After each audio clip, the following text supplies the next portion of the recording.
Thank you all for coming. This is being sponsored by the Children's Environmental Health Research Translation Center, the Aspire Center, as well as the Pacific Northwest Environmental Health Research Translation Center. We are both NIEHS-funded research centers here on campus. And as we all know, we would like to figure out how to bring our research funding perhaps a little bit more. And we have decided to work with OSU Foundation to set up 2 workshops. This is the first one, which is really kind of thinking about the open doors that are out there in private foundations that are looking for researchers to walk through. So that's where we have Elizabeth and Emily from OSU Foundation. And then stay tuned because in the spring, we're going to do another workshop with OSU Foundation that is really about how do you take a big swing. So how do you package your research in such a way that it would show that societal impact that we can then lead to matchmaking? As I like to think we would all love a patron. How do we do that? So that's going to come up in spring term. So get your engines running and think about what your work is, the impact it has on society, and then we will circle back and have one of these. Unfortunately, the live stream is not going to work. So we will be recording today's session and then put it back up online. So please feel free to share this once it is up with colleagues that might wonder where it's going. Because we do have people from different departments here, which is wonderful. I see a lot of people that do have NIH funding, and so we really are going to kind of be focusing on that biomedical and also the environmental healthcare components. But Emily and Elizabeth are our go-to resources here, and I know I'm very curious to hear how OSU Foundation worked with us at different levels to support research. So thank you so much for coming. Really appreciate it, and the visual pictures. Thank you. Everyone, I'm Elizabeth Ocampo. I'm one of the directors of development for the OSU Foundation's Office of Foundation Relations, and I'm getting over an illness, so I apologize for my voice. I'm gonna power through, but if you need me to repeat myself or say something again, please just let me know. As we said, we're talking today about open doors and how to partner specifically with the foundation on finding a private funding opportunities that support your research. This is our team. Our team serves the entire university, and right now there are just 4 of us. It's me and Paul Dubois, Emily Payne, who you'll hear from in a minute, and our coordinator, Addie Hull. It's a lot of work for just a small but mighty team to do. So we work really hard to prioritize and to be really efficient with the ways that we can help you. And we're going to talk a little bit about what those methods are today. We are currently down 1 person. Our senior director retired in January. So if you know anybody who wants to be a senior director of Foundation Relations, please let us know. We are actively searching, so that's something to think about. So our office has 5 services that we provide to faculty at any position level or any college, any place in the university who's looking to find funding from a private foundation. And our team is just here to help you find funding opportunities. The service is provided free of charge. It's just part of our relationship between the OSU Foundation and the university. And Emily is going to walk with us through the 5 services here. So basically, here as we go over, what it is, what we do as a prospective research, looking at the landscape of private funders, and then how do we play matchmaker with you? Some thoughts on this is like when requesting a prospect research, like when you're ready to tap into this funding source, give us an idea of how much you're seeking, by when, so a timeline of when you need the money by, and then if you can, share an abstract or a 1-pager, because then we can kind of go through that and pull any information out or keywords that will help us in our search. We also enjoy meeting with each of you. I've been informed we do have a coffee budget, so if you want to meet for coffee in person, we will buy you a coffee. We will buy you a coffee. Or if you're like, no, thank you, we can meet you over Teams or Zoom. And just as we kind of mentioned, since we're down one person, please give us a few weeks if possible. Again, try to be efficient, be respectful of your time, and ensure that we're doing as thorough of a search as possible. Basically, the bottom line, help us help you at this stage. Next slide. Okay, relationship management. So what would this look like? We can, on your behalf, reach out to program officers at these private foundations. Sometimes I will reach out with an inquiry. I know Eric, Dickey, and Susan Emerson are in here, and there's been times where they have questions, and so then I can reach out on behalf of one of you or a graduate student and get some more dialed in information. But there are times where we might be at the same kind of sector-related conference. We're part of an organization called CASE, and they host conferences globally, but there's going to be one coming up here in May in New York, and Elizabeth and I will be attending, and it's called, it's the Conference for Corporate and Foundation Relations. So there will be panels where then representatives from the major private foundations may be there, and that could be an opportunity where we're in an elevator, and we find out that there's some, affinity that they're looking to fund, and if we know about your work, we've got that one pager, we can kind of help pitch it or ask for a meeting. This was recently, one case conference recently, our colleague Paul Dubois found himself in the elevator with an HHMI program officer and was able to ask some questions because he was like, hey, HHMI, I know we've got people at our institution who are interested. Can you give us some advice about how to go about a proposal to such and such opportunity? And they had a nice conversation in the elevator that he brought back here and used with conversations. So knowing about your work is important when we go to places like this. But kind of the bottom line is we're like private investigators, except we don't have the fun outfits and the little door, but we're kind of doing that sleuthing for you. So that saves you time so you can then focus on what your work is. Okay. So proposal review, editing, and submission. So kind of a big, hearty chunk of what we do. We're your expert non-experts. We don't know what you know. And if you can write it out and we can eventually understand what you're asking for, that's going to help you be a competitive applicant. Because there are times where private funders will either be experts in your field, or in the case of like a mom and pop private foundation here in Oregon, they may rely on community members to come in. So if we're struggling to understand what you're trying to tell us, we're going to let you know. And ultimately, me personally, I don't know about you, Elizabeth, I want to make it so compelling that after they read it, they're like, yes, we're funding this. Like, that's for me. And if you can't tell, I have a degree in theater. So, but we ultimately want to get your proposal to be competitive enough that it's funded. So that's one of our big goals. And also, just with the timing, sooner is always appreciated. Get to us as soon as you can, especially to start with prospecting. And then if you've already started filling something out, as a quick note, I support applications from $1,000 just shy of $50,000.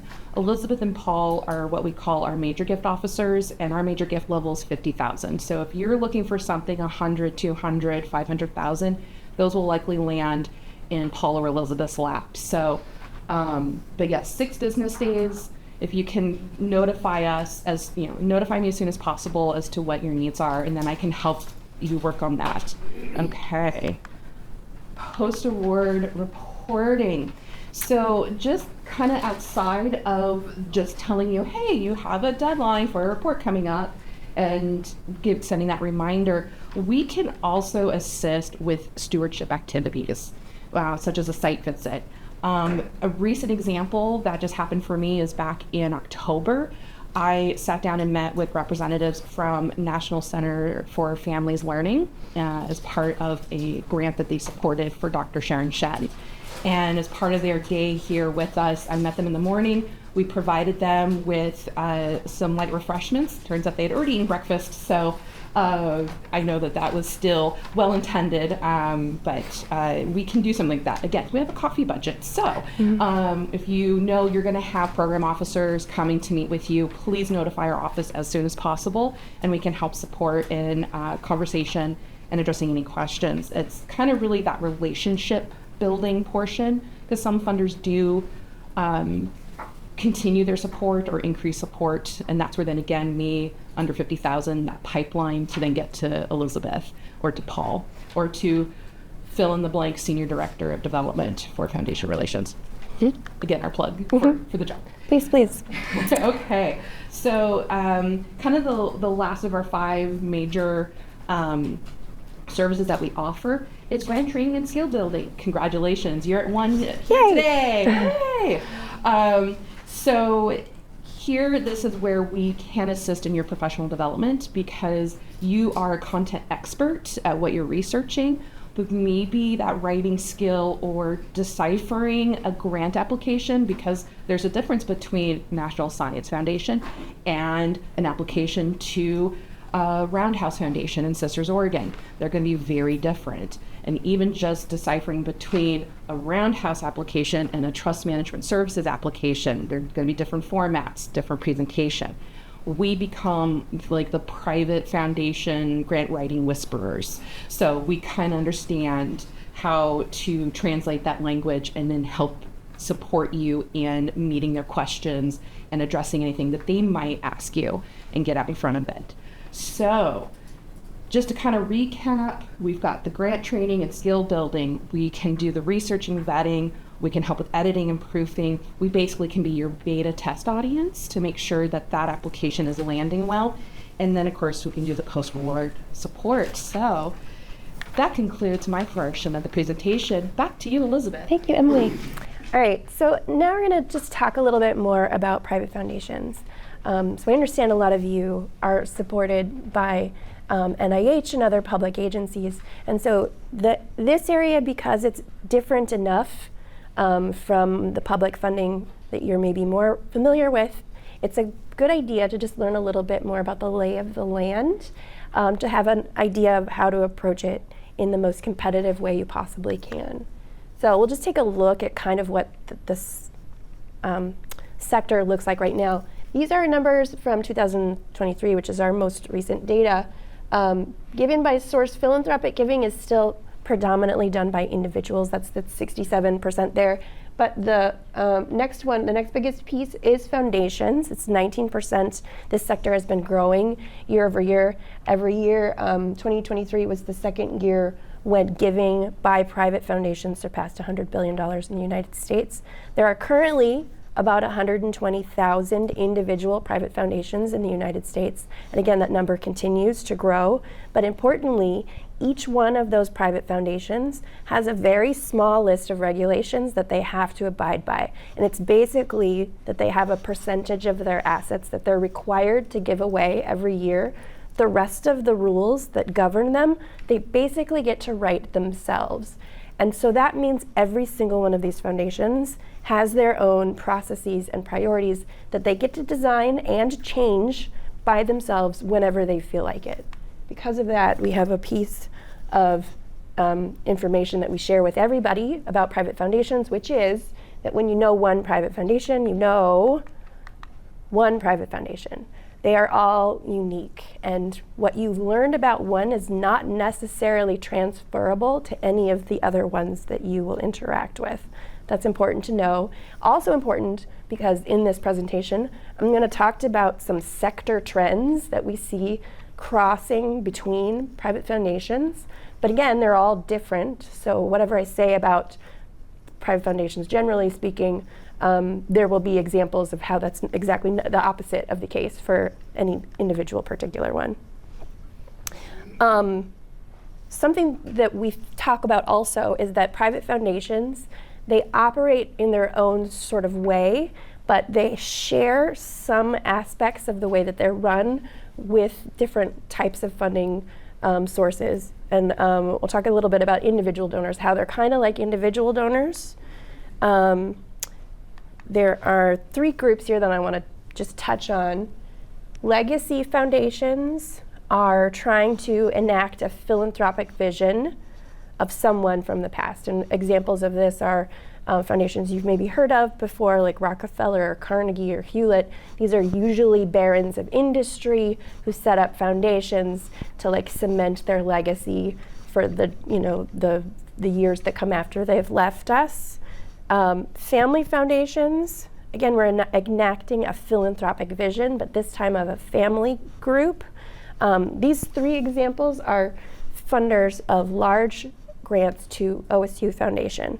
So the Wayne and Gladys Valley Foundation, you've maybe seen their names on several buildings here at OSU, the W.M. Keck Foundation and Heising Simon Foundations. These are examples of family foundations that are giving large contributions based on a family and their philanthropic vision. And then the last one there is corporate foundations. When we think about corporate foundations, they're trying to enact a philanthropic vision, but the purpose is to curry social capital for the corporation. So this is kind of more like marketing than it is like philanthropy. An example would be like the Intel Foundation.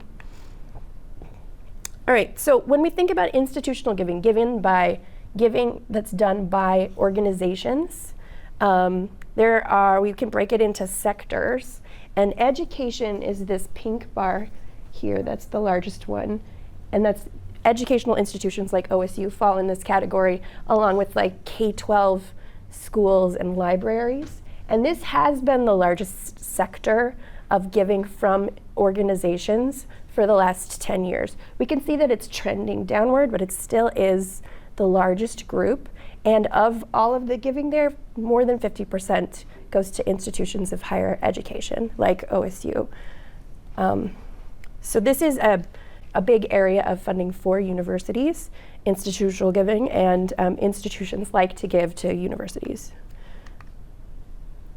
So when we think about public and private grants, there are some key differences. We talked about the way that public or private grants can be kind of like individual giving, but there are also a lot of similarities between public grants as well, like federal agency grants.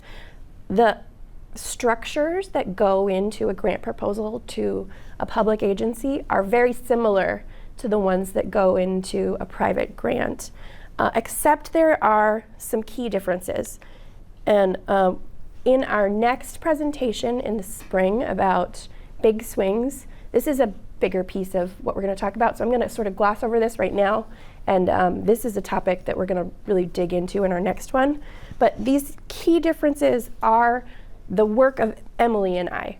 So when we're looking at your project or proposal and you want to submit to a private foundation, we're going to be thinking about these three ideas about how to think about and talk about your proposal to a funding organization using these lenses to frame your project in a way that's compelling to them. So the first one here is strategy. Now, importantly, not all projects are ideal for private foundations. Instead, generally speaking, private foundations have used the strategy that they fund areas that public agencies are not addressing. Now, of course, we're going through a lot of transition right now about what is and isn't fundable by public agencies. But for a long time, if you think about like the universe of research funding, the vast majority of it comes from public agencies. And there's this little sliver that comes from private foundations. And the private foundations know that they're not the big movers in this space. And so they have looked for places where there have been gaps, where public agencies are not addressing something or something is falling through the cracks. And then they specialize in making grants to those gap areas that have existed before. One of those things that they have been really motivated by recent trends is supporting interdisciplinary or intersectoral projects. We talk at OSU about transdisciplinary projects, and this is what this is. Most of the foundations that are in the United States come from people who've started them because they have some high wealth that comes from like their business in their personal life that they then invest into a foundation. And so a lot of these lessons come from the business community where people have had success, building like Silicon Valley institutions or pharmaceutical companies or something like that. And they've seen success in their business life through partnerships among different groups that come together and they solve problems together. And so their idea right now, the trend is that the nonprofit community should take on that lesson and similarly use partnerships between organizations to tackle seemingly insurmountable problems of society. So we're talking climate change, we're talking about health inequities, those sorts of things, through partnerships between academic partners, but also government and corporations and on the ground nonprofits working together to solve problems. This has been a key area of interest for private foundations right now, and something that for a long time public agencies didn't do well. So this is a place where they saw themselves having some ability to impact outcomes. This brings us to key difference number 2, which is impact. This is a sector term of art. Impact is the way that private foundations think about their work. And the word impact here, we're talking about measures of societal benefit. When we talk about impact for grants, we're talking about a measurable outcome that makes society better in some way. The other way you can think about impact is the so what question. We're doing this project, the impact, so what? So what is the benefit to everybody else if this happens or doesn't happen? We're going to talk a little bit more about impact later. And then the last key difference is audience. The audience for a private foundation proposal is frequently different than that of a public agency. We're not talking about expert panels of reviewers. We're usually talking about regular people who are well-educated lay people who care about a topic but don't have like a formal background in it. And so that means that when you're talking about private foundation proposals, the language should avoid jargon. It should use concise language and should be accessible to an audience beyond your peers. A lot of times private foundation proposals are significantly shorter than those for a public agency, so that's where this concise language becomes really important. You have less space to say what you want to say. You still have to discuss all the things you would in a public agency grant, but you have to find a way to say it in a way that avoids those terms of art that are shortcuts of language for you in your field.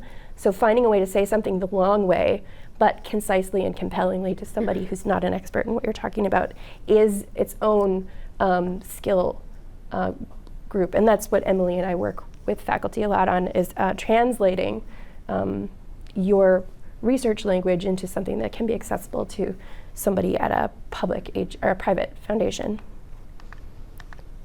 And so finally here, when working with the OSU Foundation, what we can do is we can help you modify your grant proposal language so that it keeps these 3 key differences in mind. We're helping you reframe the way that you talk about your work so that you're thinking about the funder strategy, the audience that you're talking to, and also how impact is front and center in the way that you're talking about your work. We can also help you navigate the internal logistics here at OSU of grant submissions. So private foundation grant submissions, for the most part, they go through the university's research office in the same way that your public grants will, but there are little things that make them different or are going to change the process in different ways. And Emily and I are experts in how to do that and where to ask questions and who you need to talk to if you run into issues. So we can help with that. And because each grant is different and each foundation is different, there isn't like a specific best practice. We just have to learn them all and do the research for you. You don't have to do that legwork yourself. We can help with that part and help you understand what tasks you're going to need to do in order to submit a proposal to a private foundation and how that might differ from the way you would submit a proposal to NIH, for example.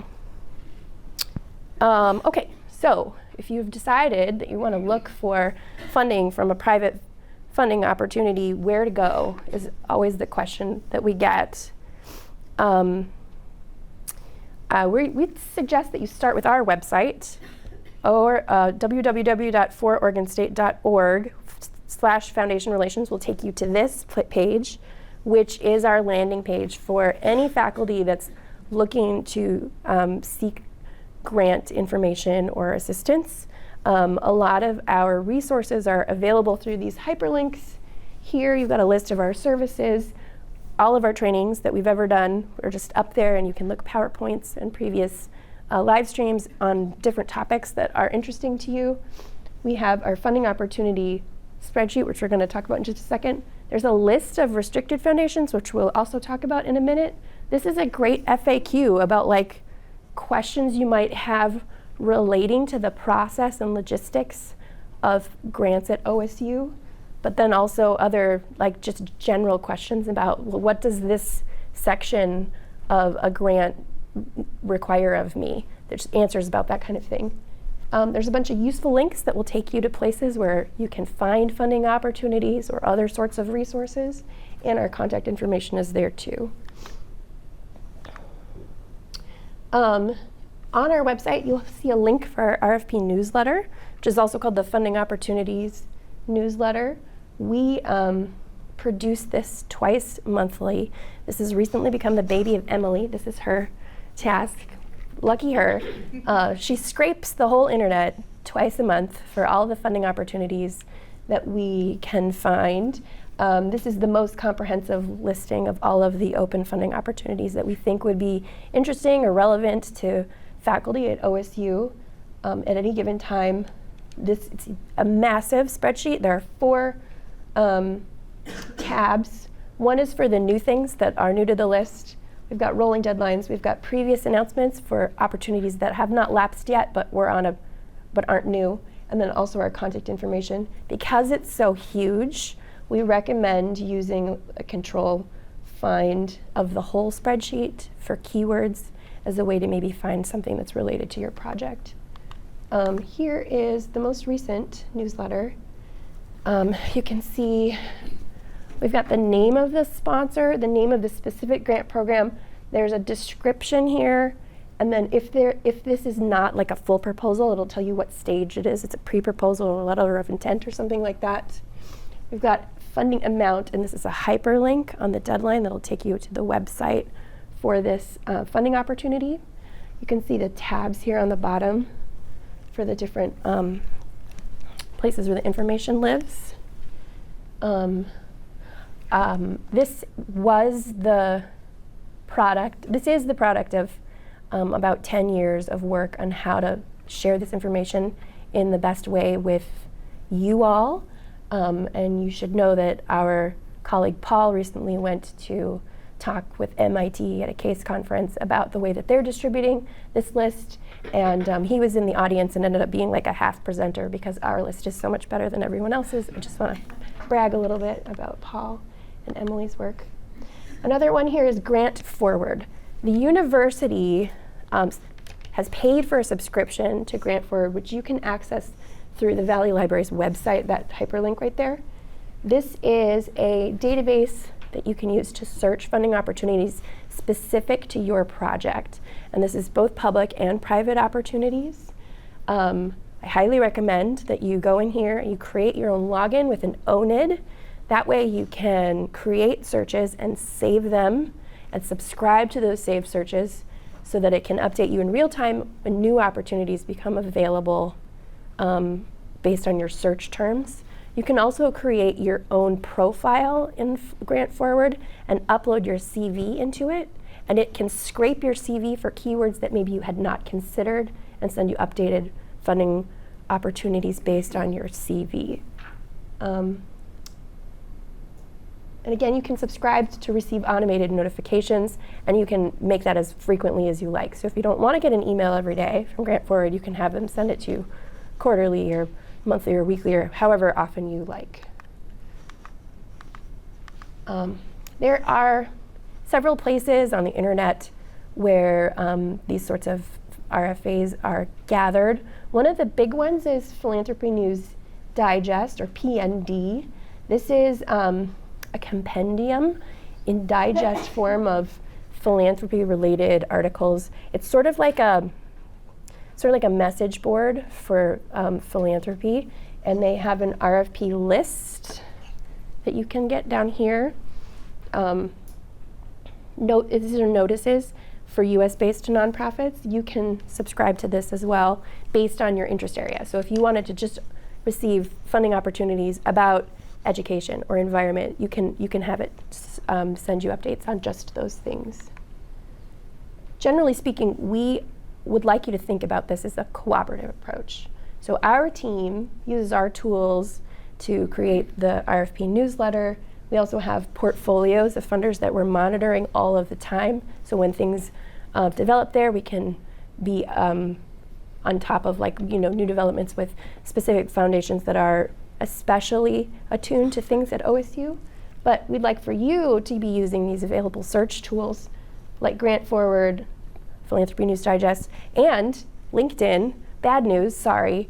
I know that we've all managed our own social media in the way that we have, but we're moving now. Private foundations are moving off of Twitter and X and to LinkedIn, so much so that often we're hearing stories about funding opportunities that are advertised exclusively on LinkedIn just to followers. So if there's a specific organization that you're interested in, following them on LinkedIn is a good idea. I'm sorry that we have to add another social media place to update, but that's the one that's happening right now. So between our efforts and your efforts, we're hopefully going to be seeing all of the relevant foundations that are related to your work, and we can work on this together. Ideally, we want to play matchmaker, so we're matching your work with funding opportunities and organizations that are well-suited for each other. Unfortunately, we only know what we know, so if we haven't heard about your research and we don't know about what you're doing, it's hard for us to play matchmaker with you. We'd love it if you'd share information with us about what you're working on. What do we need to know? These 4 questions here are the ones that are the most helpful to us. What problem does your work hope to solve? What method do you plan to use? Who does your work benefit? Be as specific as possible. And then, how is society improved through your efforts? What is the impact of your work? Because there are a gajillion private foundations and a ton of funding opportunities, it can be hard to know which ones are a good fit, which are worth pursuing, which is worth your time. So here are just some ways that we think about how to vet funding opportunity to decide whether or not it's worth taking the time to pursue it. The first one is impact. Impact is the most important thing to private foundations, so this is a good place to start. And the way that a lot of private foundations think about their grantees is they're thinking about developing partnerships, about how your work can complement what they're trying to achieve in the world, that you can partner together. So you can think about whether or not you can partner with a funder to achieve shared impact goals or mission. That means you need to be on their website and to read the mission and to read what their impact goals are, because that can help you make a decision about whether or not you guys are on the same page and would be good partners. Also, will my project achieve the outcomes the funder prioritizes? Oftentimes missions are big and they encompass a lot of areas. And so they will have prioritized which things are, the thing they want to work on first, second, and third. So where does your work fall into their priority list of what they're hoping to achieve? And then, does my work benefit the population the funder wishes to serve? And that could be a demographic population, but oftentimes it's geographic. Foundations are carving out a little niche for themselves among the pantheon of other foundations, and a lot of times that niche is very geographically restricted. So is what you're doing in a place where they would like to be working?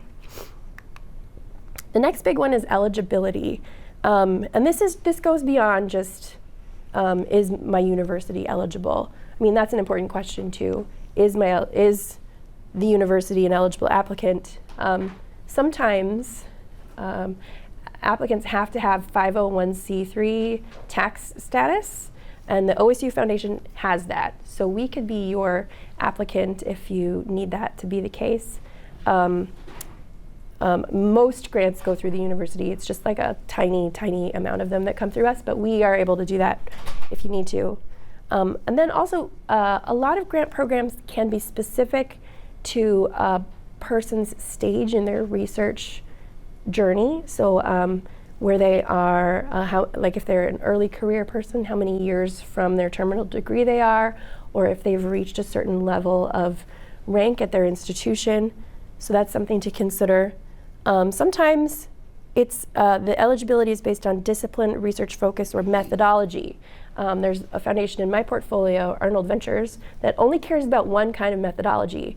So even if you align with mission and outcomes, maybe it's you're not using this methodology, so they're not interested in supporting you. And then the last one is it a limited submission or restricted opportunity? Limited submission means that there are only so many applicants from OSU that can apply to any given call. And in that case, the university conducts an internal competition to select an applicant to represent the whole of OSU. And restricted is there's a list of about 20 foundations that the university has strategic priorities with, and they're in the process of enacting this strategy at like the president's and provost's office. And those foundations are not ones you can just apply to without stepping on the president's toes. So you want to make sure that your foundation isn't on that list, or that you talk to somebody if you're interested in a foundation from that list. The best indicator of whether a foundation is going to be a good partner is what they've funded in the past. So questions that we generally will ask are, does this funder have a history of funding institutions like OSU? Generally speaking, do they fund universities? Some foundations just won't. And if they do, are the universities that they're funding like OSU? Are they peer institutions? If they're only funding places like Harvard, Yale, and Stanford, maybe OSU is maybe not the best peer group for that one. Or perhaps they're only funding universities that are in like southeast quadrant of the United States. We would be definitely outside of maybe their geographic focus. So this is just one way to consider this. These are things that maybe they wouldn't write out in their grant guidelines specifically, but if you look at past funding, you can see trends and it'll help you make decisions.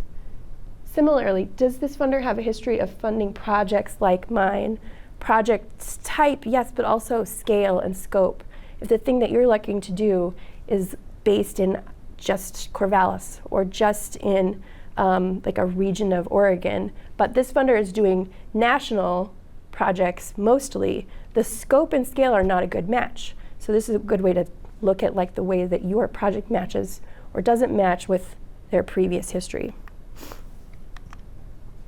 Finally, we're talking about like timeline and budget. This is more kind of maybe what you're used to with public grants.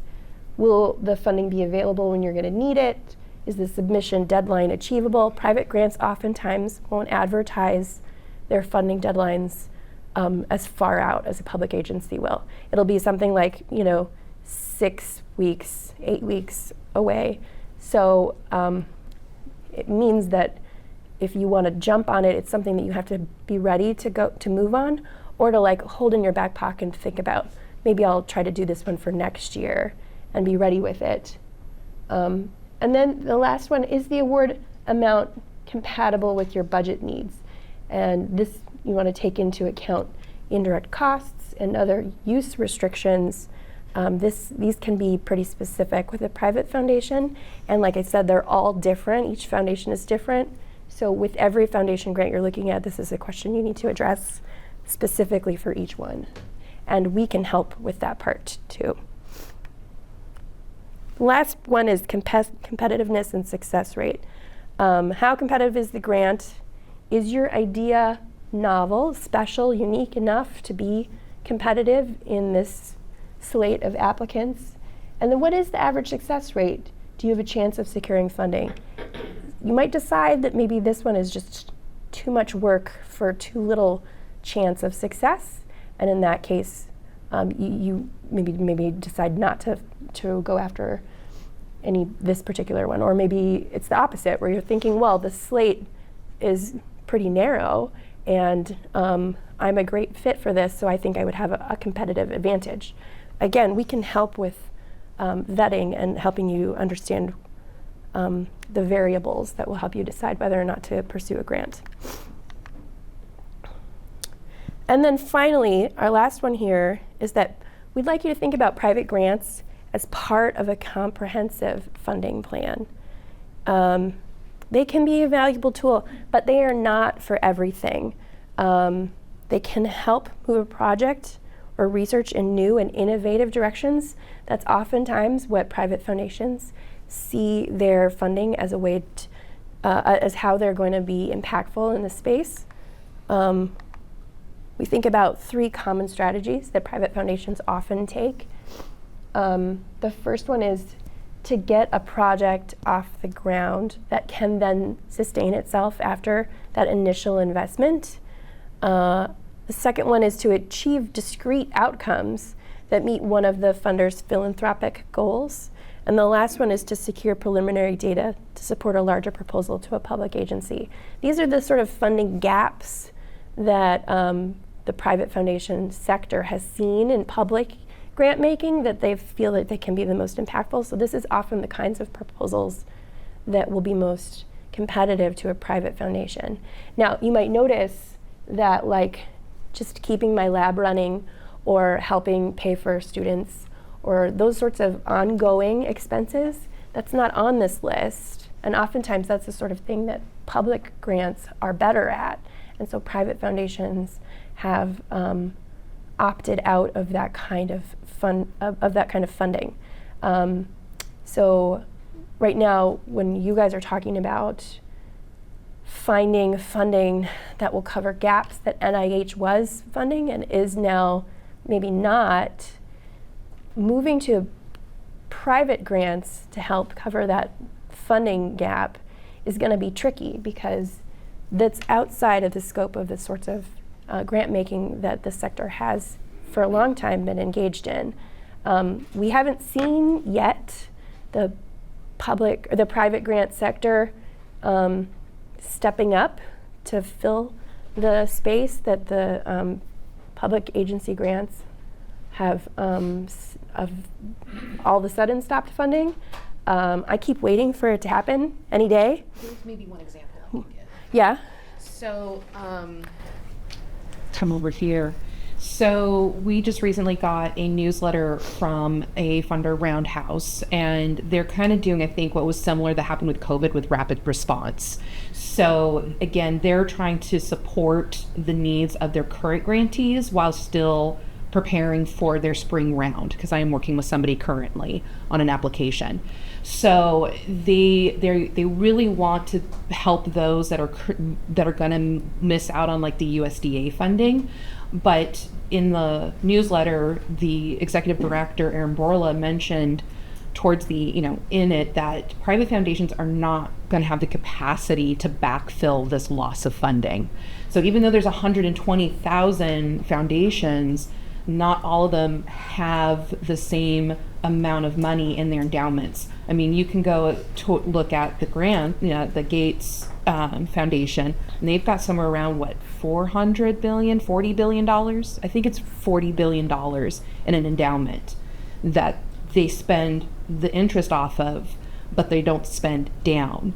But then you might have the mom and pops that are here in Oregon that they might have in total in their endowment $2 million, and they're only paying out maybe $20,000, $30,000, $40,000 from that interest and dispersing that. So there is that wide range, and that's why then coming and talking to us and helping support you in identifying where you fit, and what makes sense now, and then maybe what will make sense later too. So, but at least we know of one local funder who's trying to get in front of this and be as supportive as possible. So again, there's still so much in flux, and we'll just see. We'll just keep an eye on it and see what changes. Thank you. We're definitely keeping an eye on it. This is something that we're very invested in. The research office, of course, is our biggest partner, and they're super invested too in wanting to know how the private foundation community is going to respond. So I'm expecting that on the national scale, like Buffett, Bloomberg, and Gates are probably the ones that I expect to move first, but we haven't seen anything yet. And I get the impression that they're kind of waiting to see what sticks and what doesn't stick when it comes to the big changes that are happening. So we're kind of in a holding pattern while we wait to see how the private community is going to respond. But what she said is totally true. The capacity just isn't there. Like the scale of funding between all of the private grant makers and the public funding arms is just so vastly different. So there isn't enough money to backfill it all. And I think a lot of it is going to come down to prioritization, figuring out what the needs are, what the most dire and urgent needs are right now, and how private grant makers can help.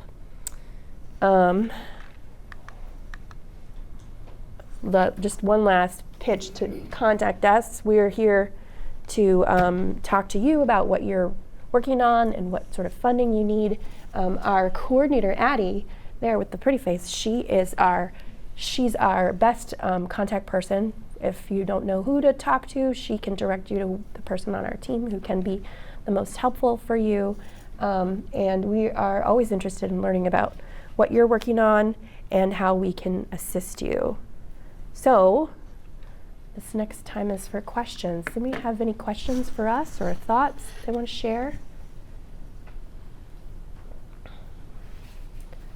Yeah, go ahead. You mentioned that foundations typically focus on gaps.